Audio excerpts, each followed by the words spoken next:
Apéro spécial Indiana. T'as les banjo? Elle a ramené le banjo. Eh ouais. On s'installe, on sort les poils. On sort les poils, on sort les ukulélés, s'il te plaît, Oui. c'est un ukulélé. Tout à fait. Voilà. Les bobs. Ouais. On s'est remis dans l'habit de notre preview des 30 previews en 30 jours parce que je crois qu'on a un message à envoyer à Alex. Non.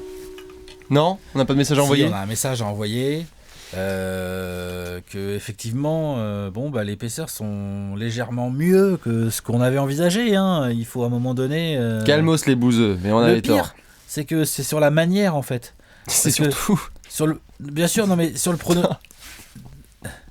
Vas-y. Ouais, surtout, ce que je veux dire, c'est sur la manière. On va en parler en long et en large. Oui. Mais sur le pronostic, on va certainement être loin du compte, mais on n'en sait rien encore. Finalement, on leur avait pas donné si peu de wins que ça. Non.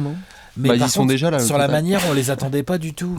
Ils sont déjà sur le total. Et alors sur la manière, on les attendait pas comme ça sur la manière. Non, on les attendait pas avec une métamorphose entre guillemets, mais en tout cas le post Paul George, on l'attendait pas. On s'attendait pas à ce que ça marche aussi bien si vite en fait. Exactement. Du coup, on s'installe. C'était une longue intro, Et mais après, comme ça, on là-dedans, le il y a fait. plein d'éléments effectivement.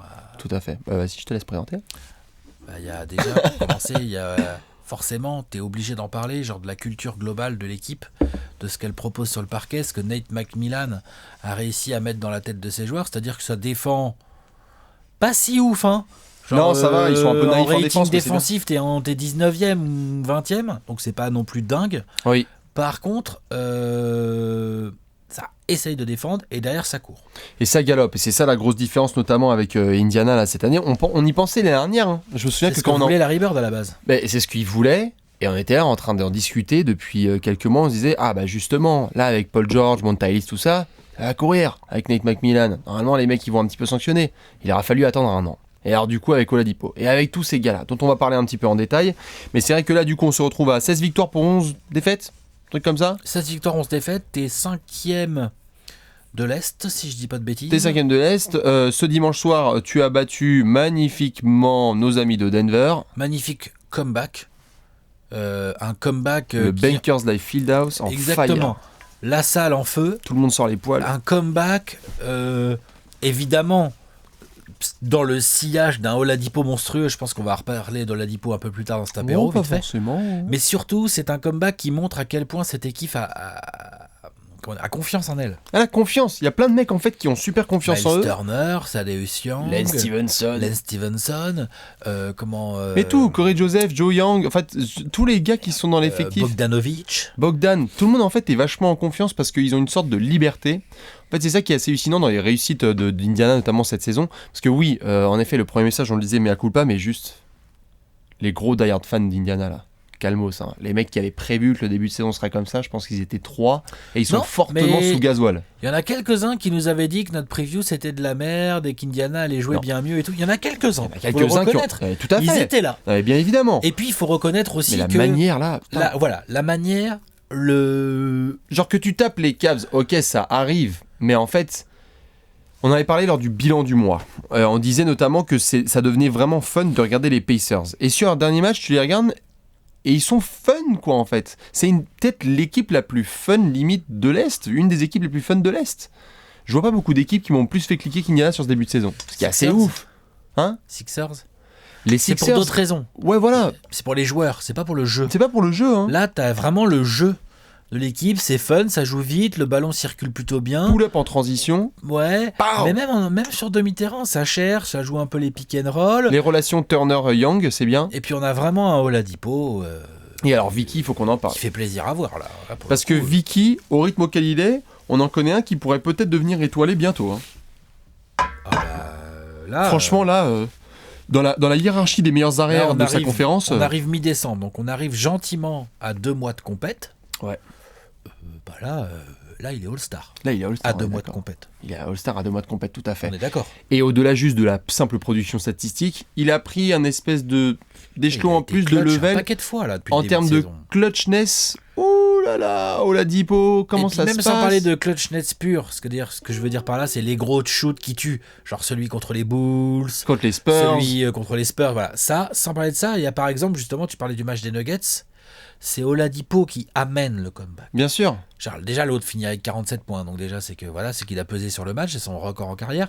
Mais il l'amène, c'est-à-dire que quand ils sont menés de 8 à 2 minutes 30, 3 minutes de la fin, où tu te dis, oh là, ça pue, le run de 8-0, il y a 5 points d'Oladipo dedans. Avec des pénétrations bien et intelligentes. Et le dernier panier, tout. c'est un drive d'Oladipo raté, un putback de Young, mais c'est un drive d'Oladipo. Tout à fait. Et ce que j'aime bien, là, et ce dont je doutais, faut le reconnaître, j'en doutais qu'il soit capable de faire ça, mais ce qui est fort, c'est que il y a des matchs comme ça, il commence, il shoot pas trop mal, il force pas, il laisse le ballon venir à lui, il prend des shoots un peu à distance. Et dès que ça commence à être un peu compliqué, il n'hésite pas, il commence à driver, utilise les switches, il va shooter des lancers. Dans la lecture de jeu, il a beaucoup progressé, aussi parce qu'il a été responsabilisé. D'ailleurs, moi j'avais 1 an et demi de retard, je l'avais mis à MIP. Je pensais que c'était au Thunder qu'il allait avoir un petit peu cette espèce de step-up là, finalement c'est Indiana. Pourquoi pas, Le mec là, en tout cas en termes de lecture, c'est clair qu'il est en train de se faire un vrai bon début de saison. Là, il est clairement dans la discussion du All-Star. Oui. En défense, ça reste Oladipo, c'est-à-dire c'est un garçon athlétique, sérieux, qui défend quand même bien les meneurs et les arrières. Quand il faut. Ouais, les meneurs, les arrières, il est assez agile sur les lignes de passe. Donc là, forcément, on se retrouve face à un Oladipo qui nous fait un début de saison en mode 24 points. Il y avait le 22-5-5, il est quasiment validé. Il y a 24. Bien sûr. Je pense qu'il y a largement les 5 rebonds, il faudra regarder les passes. Mais putain... C'est vraiment bien. Ils sont pas nombreux à rentrer dans ce club-là, donc c'est vrai que ça c'est vachement bien d'avoir Oladipo dedans. Mais surtout, ce qui est beau, c'est que certes, Victor occupe la majeure partie de la couverture, mais ce qui est beau, et t'en parlais là notamment dans l'identité un petit peu qui est en train de se créer, c'est que c'est un taf qui est complet, parce que tu ne peux pas parler du succès d'Indiana sans parler du vétéran leadership de Thaddeus Young, de l'intégration bien de Bogdanovic, de Darren Collison et de Corey Joseph qui, mine de rien, à la main, gèrent le taf. Ça va. Donc, même en sortie de banc, tu vois, on n'a même pas parlé de Domantas Sabonis. Super. Genre, le mec est dans la course, limite lui aussi pour 6e homme, tu vois. Super boulot. Le mec, il fait son 12-8 en sortie de banc. Ouais, il se bat au rebond, il est technique, il prend les petits shoots à mi-distance, voire des fois à 3 points. Non, c'est bien, c'est intéressant. Et donc, tout ça mis ensemble par un Nate McMillan, finalement, que je trouve assez inspiré. Bien plus que sur sa première saison, où il m'avait vachement déçu, il m'avait saoulé. Ouais. Là, je le trouve assez inspiré. Alors après, il se casse pas la tête non plus. Dès que c'est la galère, il fait jouer 45 minutes Oladipo déjà. Donc non mais attends, je dis pas que c'est un défaut. Non, bien sûr. Juste il n'y a pas non plus de la marge de ouf. Non, c'est clair. Il n'y a pas de marge sur cette équipe des Pacers. Mais par contre, il y a du bon jeu. Et il y a potentiellement peut-être des progrès collectifs à faire. Quand je dis il n'y a pas de marge, c'est... Si Oladipo est pas dans un bon soir, et ça va peut-être lui arriver des fois, ils vont avoir du mal à gagner. Non mais d'ailleurs, tout à fait. Mais et d'ailleurs, il y a plein d'équipes qui aimeraient avoir ce genre de problème en fait. C'est ça. Et juste avant qu'on parle des marges, là, puisque tu avais mentionné, le bilan d'Indiana, c'est pas du tout pour le réduire ni quoi que ce soit, mais le nombre de close games qu'ils ont réussi à terminer, où tu te dis genre quel bilan aurait été s'ils finissent pas les Cavs, les Spurs, les Bulls, les Nuggets.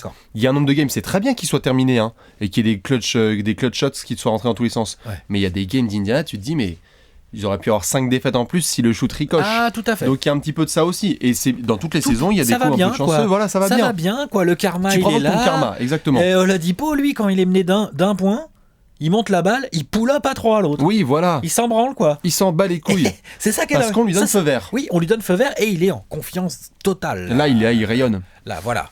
Ouais, là, putain, elle est bien, ça. Ça célèbre. Ouais, elle est bien, là. Genre, c'est Dwayne Wade qui doit. C'est chez moi, là. Elle est bien, franchement. Ouais, bien sûr. Moi, j'aime bien. Ça va, il a pas inventé le jeu. Non, je dis pas qu'il l'a inventé, mais il l'utilise bien. Et quelque part normal, le mec, il a fait son université à Indiana. Il est d'Indiana. Donc c'est bien. Il fait vibrer la Bankers Life Fieldhouse, tout à fait, c'est clair. Et donc, juste avant, je t'avais coupé, tu parlais des aspects qui pouvaient être un petit peu développés collectivement du côté des Pacers. Oui, parce que ce que je veux dire par là, c'est que en dehors du jeu en transition, que ce soit sur remise en jeu ou sur rebond, en dehors de ce jeu-là, sur demi-terrain, quand ça se resserre un peu, ils ont un peu plus de mal. Alors ils s'en remettent à des pull-ups de l'Adipo ou à quelques drives. Miles Turner aussi pas mal. Miles Turner qui pop bien, mais sorti de là, des shoots kata de Bogda en fin de possession. Les pénétrations casse-gueule de Lens. On a vu des paquets. Ouais. Donc c'est là que je dis il y a de la marche collective dans le sens où c'est génial, il y a de la confiance, il y a un truc à travailler. Si ces Pacers réussissent à passer un cap en termes de circulation de balles et de variété sur demi-terrain, bah ils peuvent continuer à gagner comme ça et avoir un bilan à 55 ou 58% ou 60%, je sais pas exactement. Ce qui exploserait les C'est pronostics. combien les 59%, ouais, c'est ça. Ce qui exploserait les pronostics. Les gens qui ont dit qu'Indiana aurait plus de 50% de victoire cette saison. Non, il y en avait pas beaucoup. Il n'y en avait pas une fourche. Avec le départ de Paul George, en même temps, c'était pas évident de voir ça. Hein. C'est clair. Et d'ailleurs, on pourra en reparler en long et en large. Le trade de Paul George, aujourd'hui, il a une sacrée gueule pour les Pacers. Putain. Alors aujourd'hui, encore une fois, quand tu vois Oladipo ce qu'il fait et Sabonis, tu te dis genre. Non, puis on va pas commencer à dire genre Oladipo c'est un meilleur joueur que Paul George. Non. C'est juste la Oladipo. L'intégration d'Oladipo exactement, dans le cadre qu'il a là et tout, ça fonctionne bien mieux que ce qu'on l'avait imaginé, il faut le reconnaître. On aurait pu penser, ça c'est clair. Hein, maintenant, la petite. On peut plus se moquer d'Oladipo maintenant, merde. Bah moi j'aime un client de moins. Eh oui. Et bientôt Moudier, tu vas voir. Alors là par contre j'ai encore de la grosse. Encore de la marge, t'inquiète. Là, on a encore une centaine d'apéros pour l'en faire. Je suis assez large. Non, c'est sûr. Maintenant, il y a évidemment la grosse question par rapport aux playoffs, au top 8. On verra évidemment ce que ça va donner parce que c'est bien de cartonner sur 25 matchs. On est qu'au tiers de la saison, hein, ça, c'est clair. Il va falloir un petit peu continuer. Non, en fait, la question que j'ai surtout, c'est cet été, quand on a vu le transfert de Paul George, la question qu'on s'est tout de suite posée, et c'est pour ça qu'on les a un petit peu tabassés sur la preview, même bien tabassés sur la preview en 30 jours, c'est l'identité. Est-ce qu'on peut déjà affirmer qu'il y a un début d'identité, identité oui, il y a un début d'identité, clairement. Pour moi, il y a vraiment un début. Ou est-ce que c'est pas juste, je pose la question à tout le monde, ou est-ce que c'est pas juste un fighting spirit qui est bien opportuniste et qui est bien utilisé, et du coup tu peux pas forcément construire dessus.